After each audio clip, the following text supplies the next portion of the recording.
मंडी में जहरी शराब कांड से 8 लोगों की मौत। सुंदरनगर बना अवैध शराब का अड्डा। 24 घंटे में अवैध शराब को लेकर 5 एफआईआर दर्ज। बुलंदशहर में ऑपरेशन लंगड़ा जारी। 2 घंटे में हुई 2 मुठभेड़। 4 लुटेरे गोली लगने से घायल, 3 गिरफ्तार। चंदौली पुलिस के हाथ लगी बड़ी कामयाबी। 4 आरोपी को लगी गोली। 3 आरोपी चढ़े पुलिस के हत्थे। भीड़भाड़ वाले इलाकों से करते थे चोरी बाइक। कानपुर में तालाब में डूबने से 4 मासूमों की मौत के बाद इलाके में मचा हड़कंप। स्कूल हाफ डे के बाद नहाने पहुंचे थे बच्चे। पुलिस ने शव को पोस्टमार्टम के लिए भेजा।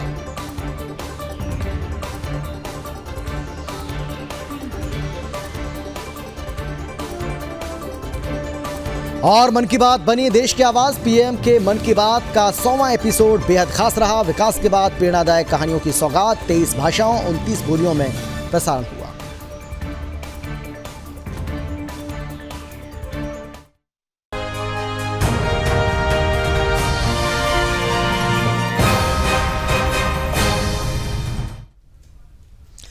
नमस्कार, आप देख रहे हैं सुदर्शन न्यूज़ और मैं हूं आपके साथ अमित शर्मा। शाम के 5 बज चुके हैं और वक्त है आपका राज्य आपकी खबर का। लेकिन उससे पहले सीधे आपको ले चलते हैं कर्नाटक, जहां सीएम योगी लोगों को संबोधित कर रहे हैं। सुरक्षा की गारंटी दे सकती है, हर वर्ग के हितों की चिंता कर सकती है। बिना भेदभाव के शासन की योजना का लाभ हर गांव, हर गरीब, हर किसान, हर नगर, हर नगर, हर नागरिक तक पहुंचाने का कार्य कर सकती है। इसलिए मेरी आप सबसे अपील होगी, डबल इंजन की सरकार के लिए बीजेपी को आप वोट दीजिए। यही अपील करने के लिए मैं आया हूं। और दूसरा, मैं आपको आमंत्रण देने भी आया हूं। आमंत्रण जनवरी 2024 में अयोध्या में भगवान राम का भव्य मंदिर का निर्माण कार्य पूरा हो रहा है।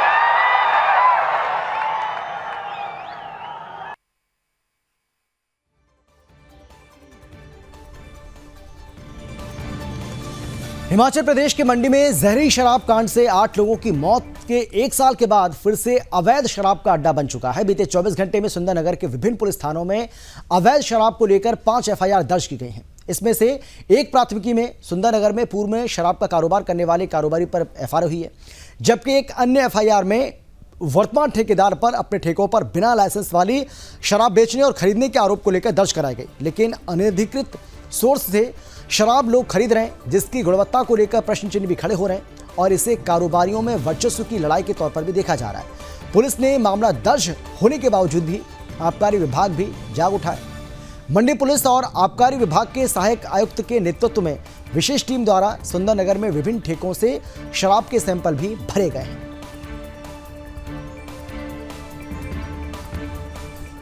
ये 2 ठेकेदारों का आपस में एक दूसरे की ज्यूरिसडिक्शन में जो ठेकेदारों के झगड़े होते हैं कि एक दूसरे की ज्यूरिसडिक्शन में ये अपनी शराब बेचते हैं, ये बेसिकली वो झगड़ा है। लेकिन पुलिस पूरी गंभीरता से ले रही है कि ये जो थोड़ा सा इश्यू इसमें आया है, जो शक जाहिर किया उसने नकली शराब वाला, तो उसको हम बहुत गंभीरता से ले रहे हैं और जांच चल रही है और एफएसएल को सैंपल भेज दिए गए। इसमें दूसरे जो ठेकेदार है, लोकल ठेकेदार अनंतराम वर्मा है, उसकी तरफ से अजय वर्मा ने ये शिकायत की थी कि ये अपने होलसेलर की जो इसकी शॉप है सुंदरनगर में, उस दुकान से ये रिटेल की सेल कर रहा है। तो लेकिन इसके साथ ही इसने ये शिकायत लगाई थी कि ये काफी कम रेट पे लोगों को शराब बेच रहा है, देसी संतरा शराब है। और अब खबर है बुलंदशहर से, जहां लुटेरों पर पुलिस कहर बनकर टूट पड़ी है। पुलिस ने मुठभेड़ के बाद लूट की घटना में वांछित चल रहे 7 बदमाशों को गिरफ्तार किया और 4 लूट के आरोपी पुलिस की गोली लगने से घायल हो गए।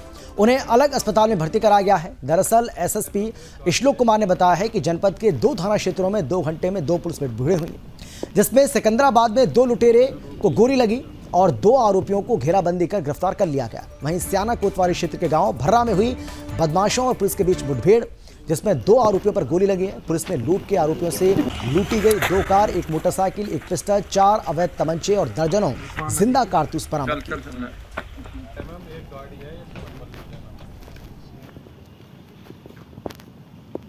थाना सयाना अंतर्गत पुलिस की चेकिंग के दौरान मुखबिर से सूचना मिली कि कुछ संदिग्ध व्यक्ति एक कार से जा रहे हैं। पुलिस ने उनका पीछा किया तो बदमाशों द्वारा पुलिस पार्टी पर फायरिंग की गई। पुलिस ने भी आत्मरक्षा फायरिंग किया, जिसमें 2 बदमाश घायल हुए। कुल 3 बदमाश उसमें थे। तीनों को गिरफ्तार कर लिया गया। घायल व्यक्तियों को अस्पताल उपचार के लिए भेज दिया गया और उनसे जब पूछताछ की गई पता चला कि 15/4/2023 में एक कार लूट की घटना हुई थी सियाना क्षेत्र अंतर्गत। वो घटना उन्हीं लोगों द्वारा की गई थी और उसी लूटी गई कार से वो बदमाश उसमें वहाँ पर मौजूद थे और कार भी उनसे बरामद हुई है और उनसे। और अब खबर है चंदौली से, जहां पुलिस को बड़ी सफलता हाथ लगी है। उन्होंने बौरी चौराहे से 2 शातिर वाहन चोरों को गिरफ्तार किया है। गिरफ्तार अभियुक्तों के पास से चोरी की 13 विभिन्न कंपनियों की बाइक बरामद हुई है। मामले का खुलासा करते हुए एएसपी विनय सिंह ने बताया कि उन्हें सूचना मिली थी कि 2 आरोपी चोर की मोटरसाइकिल को लेकर, यानी कि चोरी की जो मोटरसाइकिल है उसको लेकर भीड़-भाड़ वाले इलाकों से चोरी करते हैं और बिहार ले जाकर अच्छी कीमत में बेच दिया करते हैं। वहीं गिरफ्तार अभियुक्तों राजू और सुनील ने पूछताछ में ये बताया है कि हम लोग भीड़-भाड़ वाले इलाकों से, यानी कि पार्किंग की गई गाड़ियों को निशाना बनाते थे और इन इलाकों से गाड़ियों को चोरी करते थे। अच्छी कीमत पर बिहार के ग्राहकों को भेज देते थे। उनके पास से 13 मोटरसाइकिलें बरामद हुई। फिलहाल पर्दाफाश करने वाली पुलिस टीम को एसपी अंकुर अग्रवाल द्वारा 25,000 रुपये का इनाम देने की बात कही गई है। ठीक है। जनपद की स्वाट सर्विलांस टीमों के प्रभारी और थानाध्यक्ष बबुरी के संयुक्त ऑपरेशन में अंतर प्रांतीय 2 शातिर वाहन चोर गिरफ्तार किए गए हैं, जिनके कब्जे से मोटरसाइकिलें चोरी की 13 बरामद की गई और इसमें 3-4 मोटरसाइकिलें हम लोग भिन्न थाना क्षेत्रों से चोरी की गई हैं। उनके संदर्भ में मुकदमे पंजीकृत से कलेक्ट हो चुके हैं।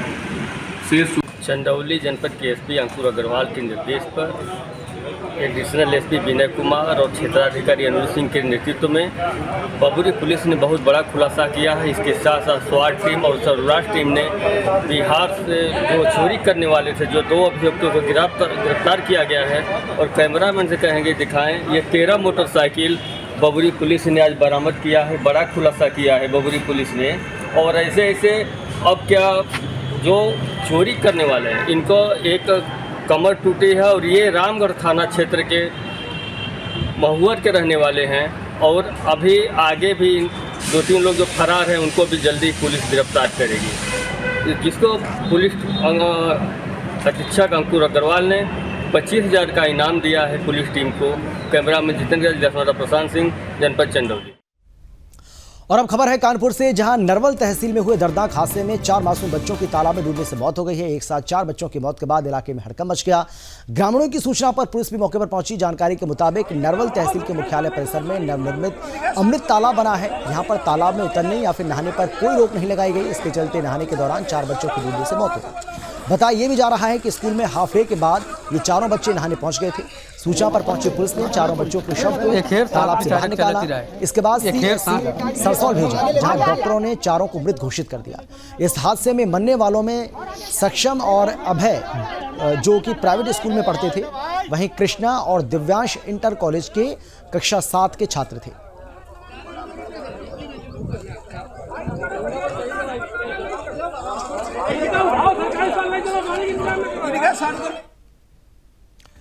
और अब बात करेंगे मुरादाबाद की, जहां सिविल लाइंस के इलाके के रामगंगा विहार कॉलोनी में रहने वाली 25 साल की फैशन डिजाइनर मुस्कान नारंग का शव उसके ही बेडरूम में फंदे से लटका मिला।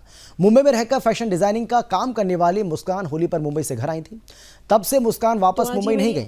मुस्कान के पिता चंद्र प्रकाश नारंग ने बताया है कि जब से वो मुंबई से वापस आई है तब से वो काफ़ी परेशान थी। मुस्कान के पिता ने कहा कि मुस्कान ने रात में सबके साथ खाना खाया और कमरे में सोने चली गई। शनिवार की सुबह जब काफ़ी देर तक मुस्कान के कमरे का दरवाज़ा नहीं खुला, तब परिवार के लोगों को काफ़ी देर तक कमरे के बाहर से मुस्कान को आवाज़ भी बोल लगाते रहे, लेकिन जब कोई जवाब नहीं मिला तो परिजनों ने खिड़की से अंदर झांक कर देखा। मुस्कान का शव कमरे के अंदर पंखे में फंदे से लटका हुआ नजर आया। मुस्कान की मौत की सूचना के बाद मौके पर पहुंची पुलिस ने मामले की जांच पड़ताल भी शुरू कर दी है, लेकिन अभी तक पुलिस को कोई भी सुसाइड नोट नहीं मिला है। पुलिस ने शव को कब्जे में लेकर पोस्टमार्टम के लिए भेज दिया है और मामले की जांच भी चल रही है। तो आज ये मेरी आखिरी वीडियो होगी, इसके बाद शायद आप लोग मुझे कभी देख ना पाएं। ये थाना सिविल लाइंस क्षेत्र में आज एक युवती ने सुबह सुसाइड किया था। पुलिस ने मौके पर पहुंच के उसकी पोस्टमार्टम में तरीके कार्रवाई की है। परिजनों से पूछताछ की गई जब, तो उन्होंने बताया कि ये पहले बॉम्बे में कुछ काम करती थी और कुछ दिन से यहीं पर वापस आ गई थी और किन्हीं कारणों से कुछ परेशान भी थी। लेकिन कोई ऐसा स्पष्ट बात उनके द्वारा नहीं बताई गई है। अभी हम लोग इसकी जांच कर रहे हैं और अन्य कोई तथ्य यदि सामने आएगा तो उसके अनुसार विधिक कार्रवाई की जाएगी। फिलहाल परिजनों का भी यही कहना है कि इसने परेशान होकर सुसाइड किया है।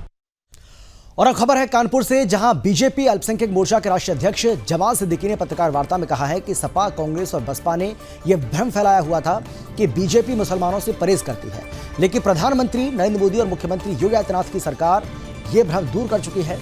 उन्होंने कहा कि बीजेपी अल्पसंख्यक समुदाय के बीच पैठ रखने वाली सबसे बड़ी पार्टी है। पार्टी ने प्रदेश में 522 पार्षद सीटों पर मुस्लिम प्रत्याशी उतारे, वहीं 36 चेयरमैन सीटों पर प्रत्याशियों की जीत सुनिश्चित है। दरअसल कानपुर बुंदेलखंड क्षेत्रीय कार्यालय में मोर्चा के पदाधिकारियों के साथ बैठक में उन्होंने कहा कि पार्टी ने इस बार लीग से हटकर यहां के 11 वार्डों में मुस्लिम प्रत्याशियों को उतारा है। उन्होंने सपा को गुंडों और माफियाओं की पार्टी बताते हुए कहा कि भाजपा में कोई भी कार्यकर्ता प्रधानमंत्री की कुर्सी तक पहुंच सकता है, लेकिन सपा में केवल उनके परिवार के सदस्य ही राष्ट्रीय अध्यक्ष बन सकते हैं। बैठक में बीजेपी के सभी 11 मुस्लिम पार्षद प्रत्याशियों के साथ ही फैसल सिद्दीकी, अजीत छाबड़ा, डॉक्टर सलीम अहमद और कमलजीत सिंह बग्गा मौजूद रहे।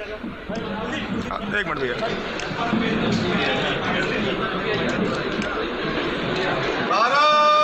बहुत बड़े पैमाने पर अल्पसंख्यक समाज भारतीय जनता पार्टी से जुड़कर अपने विकास के लिए काम कर रहा है। जो लोगों ने एक भ्रम फैलाया था कि भारतीय जनता पार्टी मुसलमानों से परहेज करती है, जो लोगों को मन में डर था, जो लोगों ने जहर फैलाया था, सपा, बसपा, कांग्रेस के लोगों ने, माननीय मोदी जी के 9 साल के कामों से, माननीय योगी जी के 6 साल के कामों से वो सारे भ्रम दूर हो गए हैं। अभी जैसे देश में सबसे बड़ी पार्टी है, वैसे ही आज के समय में मैं दावे के साथ कह सकता हूं कि मुसलमानों के बीच में भी, अल्पसंख्यक भाइयों के बीच में भी भारतीय जनता पार्टी सबसे बड़ी पार्टी है।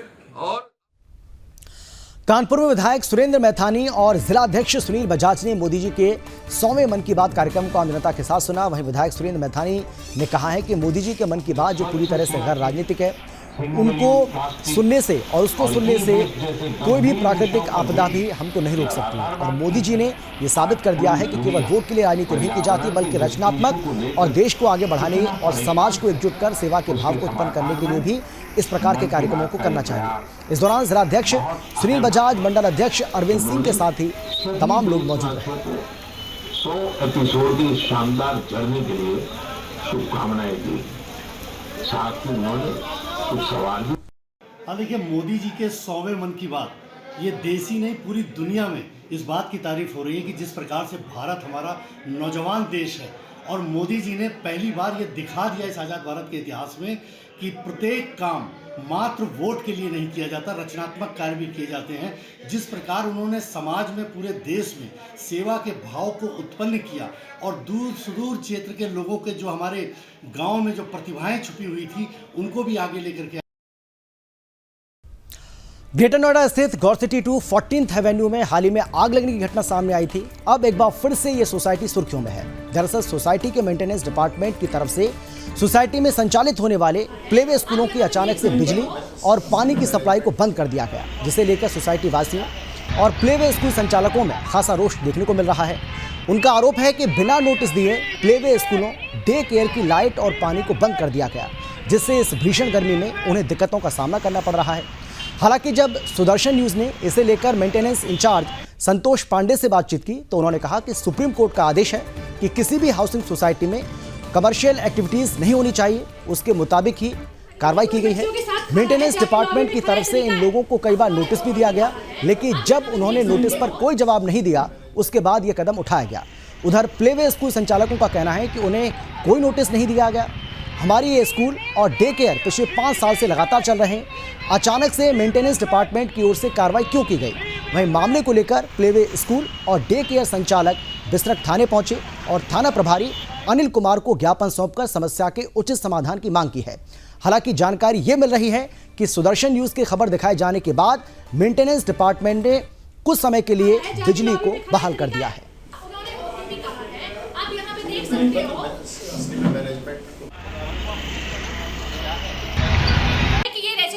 सारे यहाँ पे, और हम लोग को प्रॉब्लम ये हो रहा है कि हम वर्किंग है, डे केयर में अपने बच्चों को रखते हैं, या तो नेबर के पास रखेंगे या कहीं भी रखेंगे, बिना किसी नोटिस के इन्होंने लाइट काट दिया है।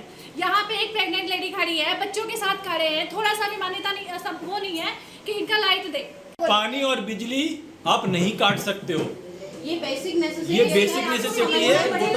पानी की सप्लाई जो कह रहे हैं सर, बात मैं दोनों की रख रहा हूँ, सिर्फ बिजली की नहीं रख रहा हूँ। ये एक बेसिक नेसेसिटी है, चाहे आप रेंटल पे हो चाहे आप ओनर हो। आप बिजली कैसे काट सकते हो और आप ये बोल दोगे कि मेरे भाई बिजली नहीं मिलेगी। कुछ सोसाइटी में कुछ ऐसी गतिविधियां चल रही हैं जो कि इलीगल है, जैसे कमर्शियल एक्टिविटी। आप कोर्ट का अगर जजमेंट देखेंगे 2015 का, उसमें साफ दिया हुआ है कि फ्लैट के अंदर जो है कमर्शियल एक्टिविटी करना गलत माना जाता है, तो वो ना करें। हमारे द्वारा बार बार जो है दसियों बार जो है हमारे द्वारा नोटिस लगाया गया है कि कमर्शियल एक्टिविटी ना करें जो कि गैरकानूनी है, और नोएडा डेवलपमेंट अथॉरिटी से इसके लिए अप्रूवल लेके आए, सरकारी अप्रूवल होता है। उसके बाद आप अगर अप्रूवल मिल जाता है तो आप। डिब्रूगढ़ में प्रधानमंत्री नरेंद्र मोदी की 100वां एपिसोड मन की बात में केंद्रीय मंत्री सर्बानंद सोनोवाल ने भाग लिया। प्रधानमंत्री नरेंद्र मोदी के मन की बात का 100वां एपिसोड को जन जन तक पहुंचाने के लिए बीजेपी ने बूथ स्तर से लेकर केंद्रीय मंत्रियों को उतार दिया। केंद्रीय मंत्री सर्बानंद सोनोवाल ने विधानसभा क्षेत्र के अपने मतदाता बूथ पर कार्यकर्ताओं के साथ मन की बात में भाग लिया। केंद्रीय मंत्री ने कार्यक्रम के पूर्व बीजेपी कार्यकर्ताओं के साथ दल के सांगठनिक क्षेत्र में विचार विमर्श भी किया। बीजेपी डिब्रूगढ़ जिले के वरिष्ठ नेताओं के साथ ही कई विधायकों की उपस्थिति में केंद्रीय मंत्री ने प्रधानमंत्री नरेंद्र मोदी की मन की बात का सीधा प्रसारण देखा। हमेशा कहते थे कि हमें देशवासियों की पराकाष्ठा को देखता हूं, महसूस करता हूं। हमारे देश के आदर्शवादी नेता प्रधानमंत्री नरेंद्र मोदी जी ने मन की बात के जरिए देशवासियों को जोड़ा है, मजबूत किया है।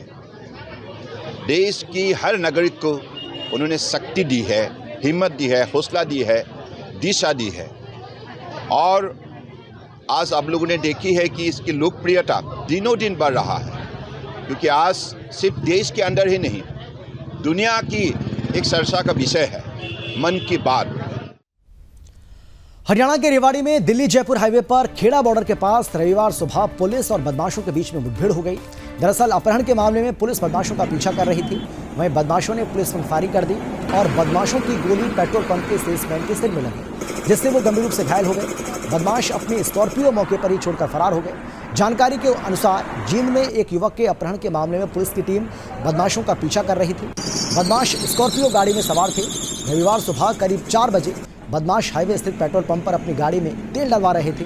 इसी दौरान पुलिस ने बदमाशों को घेर लिया। पकड़े जाने के डर से बदमाशों ने पुलिस टीम पर फायरिंग शुरू कर दी।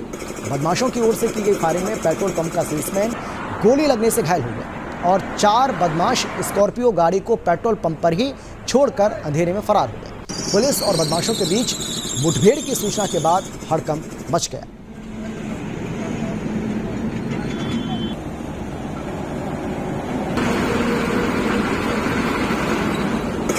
गांव का एक अंकल है, वो पापा के पड़ोसी पंप पे काम करता है। उनका फ़ोन आया, अब आपके पापा के साथ कुछ घटना हो गई है और हॉस्पिटल में चलना है। तो मैं सुबह करीबन 6:30-7 बजे के करीब हॉस्पिटल पहुंचा, तो मुझे पता चला अब मेरे पापा के गोली लगी हुई है।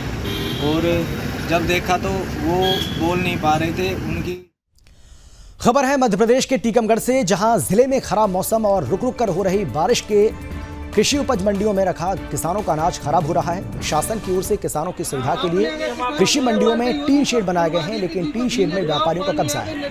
लगातार मिल रही शिकायतों के चलते एसडीएम सीपी पटेल ने कृषि उपज मंडी का निरीक्षण किया और मंडी में बड़ी संख्या में किसानों का अनाज खुले में पड़ा मिला, जबकि टीन शेड में व्यापारियों ने अपना अनाज भर रखा था।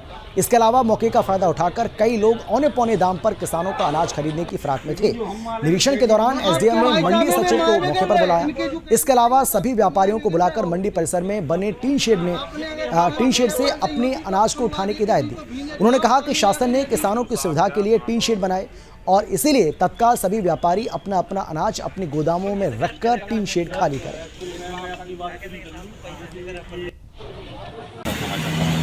मुझे शिकायत मिली थी, किसी किसान ने मुझे फ़ोन करके बोला था कि साहब हम लोगों का जो अनाज है भीग रहा है और व्यापारी लोग जो बने बड़े बड़े शहर हैं उनमें अपना कब्जा किए।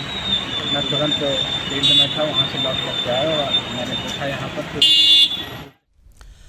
टीकमगढ़ जिले की तहसील पलेरा में उस वक्त कोहराम मच गया जहां ग्राम पंचायत गड़ारी में एक व्यक्ति निमंत्रण में ससुराल गया था।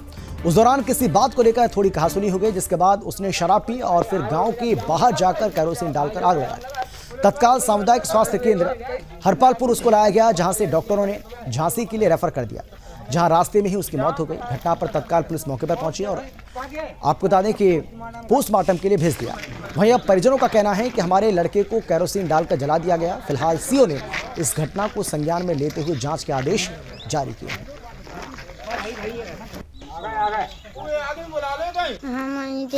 पापा ने पहले 2 क्वार्टर लगाए और फिर मम्मी को मारा, फिर खेत में गए, उन्हें आग लगाई।